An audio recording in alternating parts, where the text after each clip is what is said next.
আমন ধান সদ্য ঘরে এলেও কমছে না চালের দাম, বরং ধীরে ধীরে বাড়ছে বাজারে। মাসের ব্যবধানে প্রতি কেজি চালে ভোক্তাকে গুনতে হচ্ছে ৫ টাকা বেশি। সবচেয়ে সহজলভ্য হিসেবে পরিচিত মোটা চাল প্রতি কেজি বিক্রি হচ্ছে ৫৫ টাকায়। মাসখানেক আগেও যা পাওয়া যেত ৫০ টাকায়, আটাশ চাল ৫ টাকা বেড়ে বিক্রি হচ্ছে ৬৫ টাকায়। মিনিকেট সর্বনিম্ন ৭২ টাকা থেকে শুরু করে ৮২ টাকা পর্যন্ত কেজিতে বিক্রি হচ্ছে, আর নাজির শাইলের কেজি ৮৫ টাকা। আমরা বাড়তি দামে কিনে আনতেছি, ওইটার উপরে আমরা ২ টাকা ১ টাকা বাড়ায় বিক্রি করতেছি। আড়তদাররা বলে যে আমরা মেইলে যখন মাল কিনি, মেইলাররাও আমাদেরকে বেশি দামে আমাদের কাছে বিক্রি করতেছে, সেই জন্যই দামটা বৃদ্ধি। ক্রেতারাও হতাশ চালের এমন বাড়তি দামে। গত সপ্তাহে কিনছি ২১০০ টাকা, এই সপ্তাহে ২২৫০।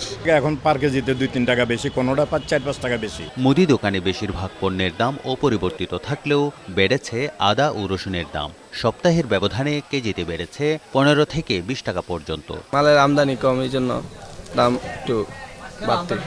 রুই কাতল মাছ আকার ভেদে ৩০০ থেকে ৪৫০ টাকায় বিক্রি হচ্ছে কেজি প্রতি, আর রূপালী ইলিশের দাম এখনও নাগালের বাইরে। আকার ভেদে কেজি প্রতি ১২০০ টাকা থেকে শুরু করে ২২০০ টাকা পর্যন্ত দাম রাজধানীর বাজারে। পানি ঠান্ডা পাইয়া মাছ গভীরে যায়, এই জন্য মাছটা ধরা পড়ে না। মুরগির বাজারও অশান্ত, অল্প অল্প করে বাড়ছে প্রতি সপ্তাহেই। তবে শীতের সবজির দাম স্বস্তি দিচ্ছে ক্রেতাদের। এদিকে ২.৫ বছর আগে ৩ গুণ দাম বৃদ্ধি পাওয়া ভিনদেশি ফলমূল এখনও সাধারণের নাগালের বাইরে। কেজি প্রতি ৩০০ টাকার উপরে সব বিদেশি ফলের দাম। ২০২২ সালের মাঝামাঝি সময়ে ডলার সংকটের কারণে বৃদ্ধি পেয়েছিল এসব পণ্যের দাম, যা এখনও কমেনি। তারেক শিকদার, বৈশাখী সংবাদ, ঢাকা।